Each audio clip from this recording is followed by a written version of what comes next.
le sticky finger dessus du coup, tout en t'expliquant pourquoi j'ai acheté ce jeu.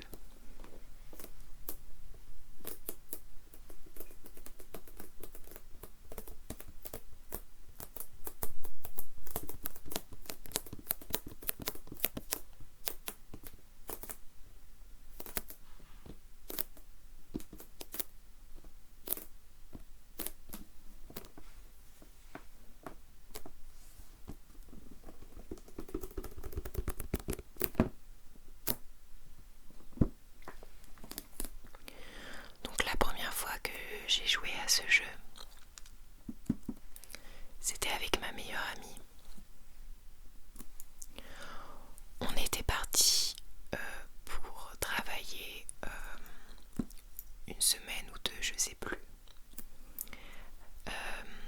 avec des animateurs nature dans les Vosges. J'avais trouvé ce petit job d'été.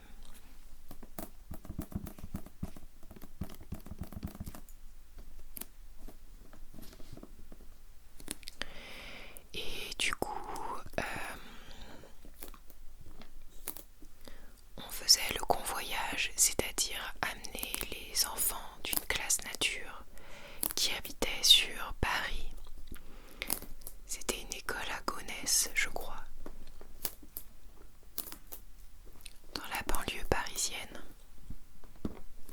Et on amenait ces enfants qui, pour la plupart, n'étaient jamais partis en vacances ou du moins n'avaient jamais vu la montagne. On faisait tout le trajet de car avec eux et on s'occupait de s'ils étaient malades, s'ils avaient envie de jouer, s'ils s'ennuyaient, s'ils se disputaient. On faisait des des accompagnantes en plus des professeurs.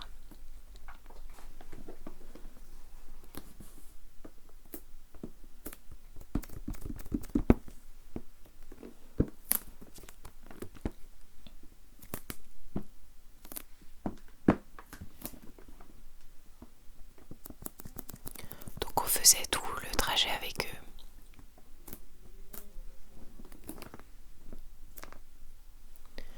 De Paris jusque dans les Vosges. Jusque dans les Vosges.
c'était finalement très agréable de participer aux activités avec les enfants, c'était marrant. Et en plus on n'avait pas le même statut que les professeurs, donc on s'entendait plutôt bien avec les enfants.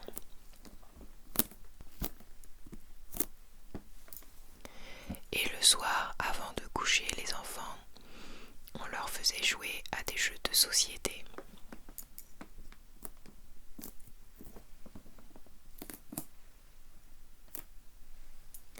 Et on avait joué notamment au Dixit. Et c'est là que mon amour pour ce jeu est né.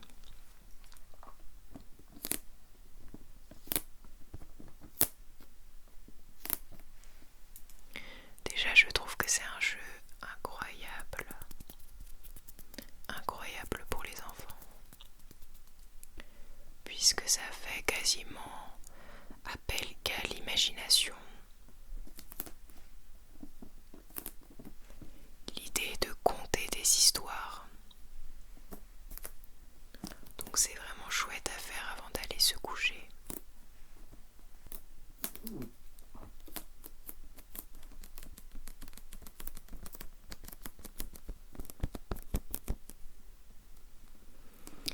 Et les cartes sont juste magnifiques.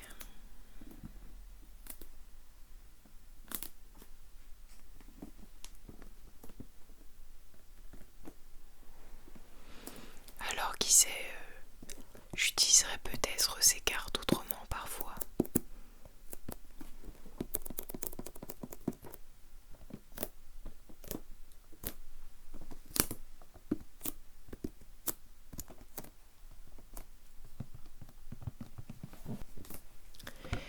Il est écrit: le Dixit est un jeu magnifiquement illustré qui fait appel à l'imagination et à l'intuition. Pour trouver l'image clé, laissez-vous porter par vos idées. Alors comment jouer? Eh bien, chaque joueur est conteur à tour de rôle. Le conteur, donc d'histoire, choisit une carte de sa main et donne un indice aux autres. Un mot, une phrase, une chanson, etc. Par exemple, le mot voyage. Deuxième étape, les autres joueurs choisissent la carte de leur main qui correspond le plus à cet indice. La carte du compteur est mélangée à celle des joueurs, puis toutes les cartes sont révélées. Troisième étape, les joueurs doivent ensuite deviner quelle est la carte du compteur et voter pour cette carte. Dès que tout le monde a voté, on compte les points.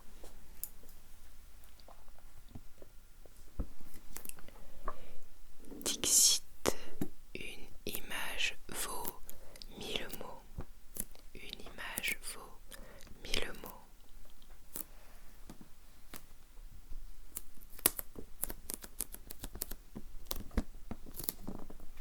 Je sais pas si je suis la seule, mais personnellement, j'ai du mal toujours à comprendre les jeux quand je lis simplement la consigne.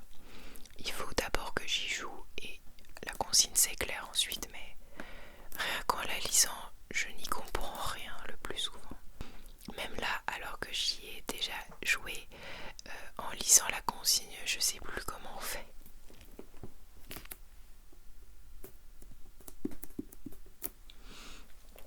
Mais dans mon souvenir, chacun crée un récit avec les cartes qu'il a. Et après, on vote pour le meilleur récit, la meilleure histoire. Mais je crois qu'on peut y jouer de plusieurs manières. Il y a plusieurs types de jeux possibles avec ces cartes. Peut-être que chacun le fait un peu à sa façon.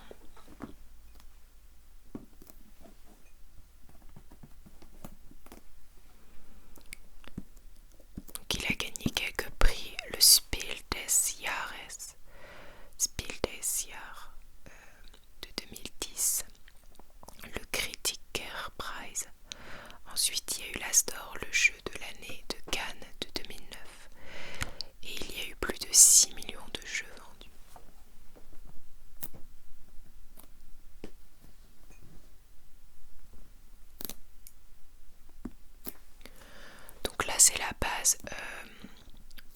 base qu'il faut pour jouer coûtait un petit peu plus cher du coup, mais on est obligé d'avoir cette base pour jouer. Ça va de 3 à 6 joueurs. Il y avait un autre jeu, une autre base de jeu pour 12 joueurs. Et après il existe des extensions avec d'autres cartes à thème et tout. Donc ça a l'air sympa, peut-être que je pourrais me payer plus tard les extensions.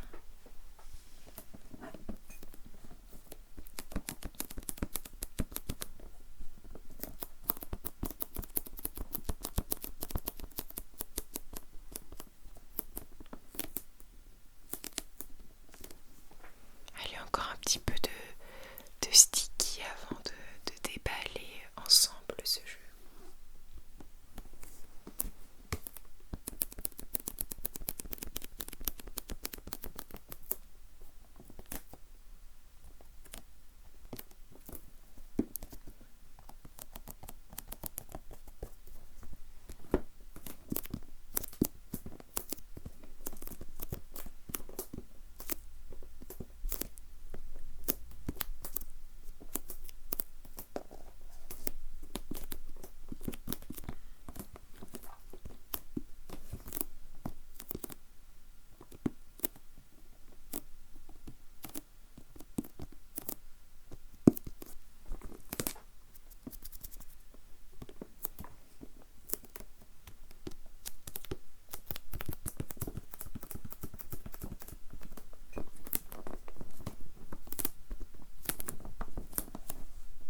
plastique, ça sentait super bon.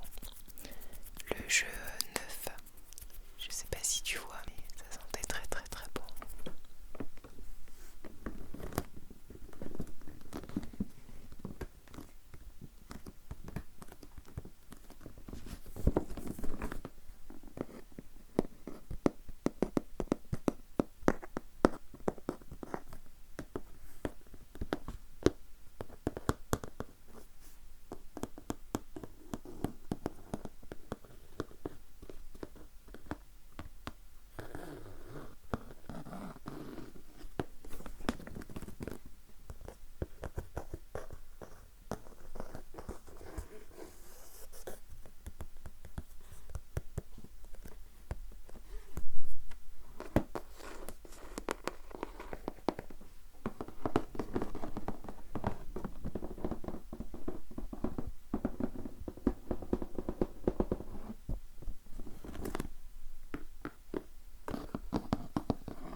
Donc là on a les explications.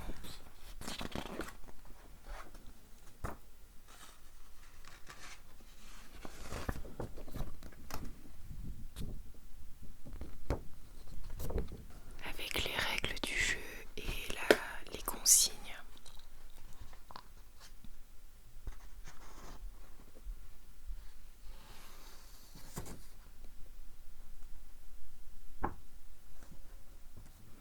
Voilà, on a des variantes du jeu qui sont proposées.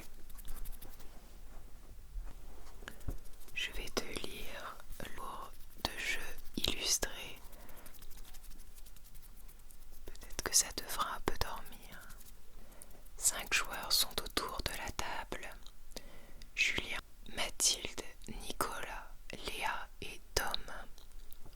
Julien est le premier joueur à trouver une phrase inspirée par l'une des images qu'il a en main. Il commencera donc ce premier tour de jeu en tant que conteur. La phrase qu'il énonce est la suivante. Ouvrez les guillemets. Où est le bonheur? Où est le bonheur? En faisant référence à la poésie et au film, le bonheur est dans le pré.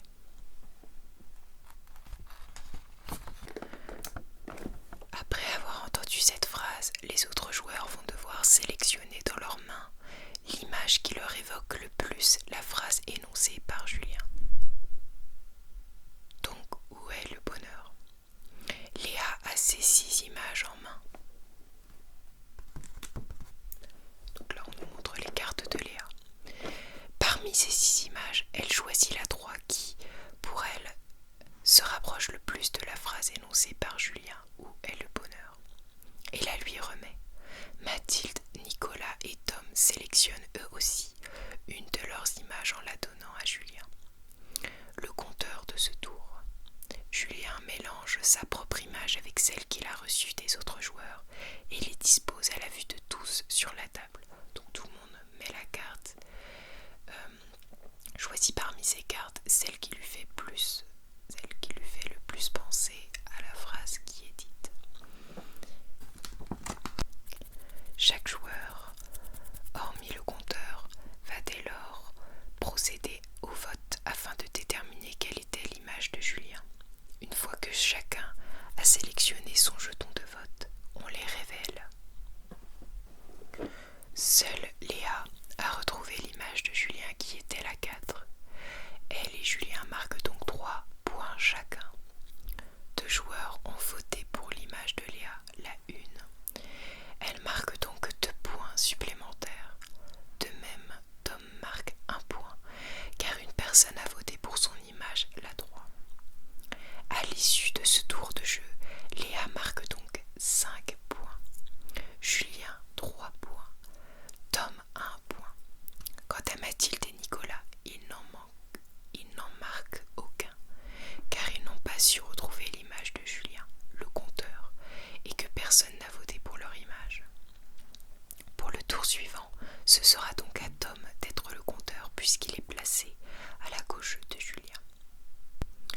conseil du jeu. Si la phrase du conteur décrit de façon trop précise son image, tous les joueurs la retrouveront facilement et il ne marquera pas de points. A l'inverse, si sa phrase n'a que peu de rapport avec son image, il est probable qu'aucun joueur ne vote pour son image et là aussi il ne marquera aucun point. Le défi pour le conteur est donc d'inventer une phrase ni trop descriptive, ni trop abstraite, de sorte qu'il y ait des chances pour que seulement quelques joueurs retrouvent son image. Au début, ce n'est peut-être pas évident, mais vous verrez qu'après quelques tours de jeu, l'inspiration vient plus facilement.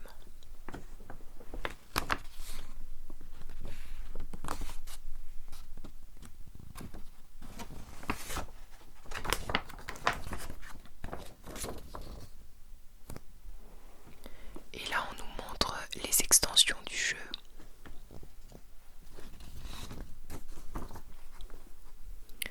Donc on a la quest, une quête onirique de l'innocence. On a la journée, un voyage mystérieux et enchanteur. On a origine, à l'origine de mondes fantastiques. On a Daydreams, avec l'émotion de rêve éveillé. Daydreams, l'émotion de rêve éveillé.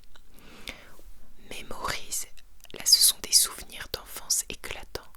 On a révélation, une illumination féerique et raffinée. On a aussi harmonise, le contraste source d'harmonie. Et enfin on a anniversary, la rencontre inédite de tous ces univers. Donc voilà tout. Chaque extension contient un univers original en 84 cartes uniques. Et d'autres extensions sont à venir.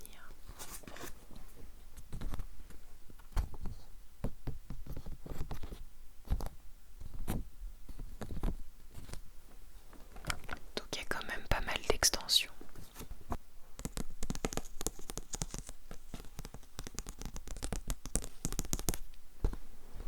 C'est vrai que ça donne un peu envie de faire des collections.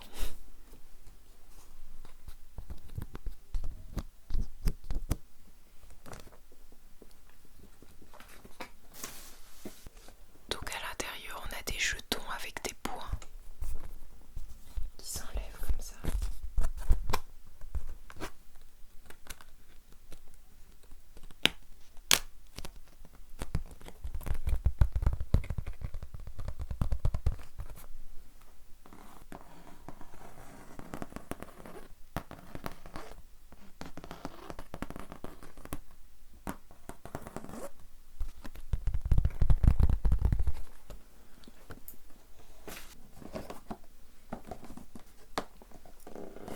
Et ensuite, on a le plateau de jeu qui se présente ainsi.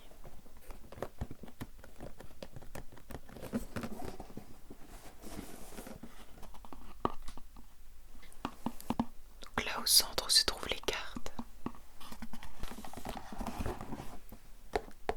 Et tout autour, le chemin.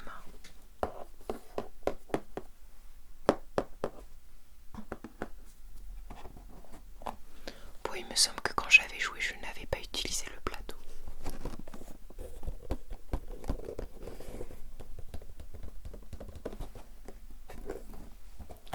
Mais je suis même pas sûre qu'il s'utilise. J'ai pas vu ça dans les consignes, donc je sais pas trop. Là, la partie où se trouvent les cartes.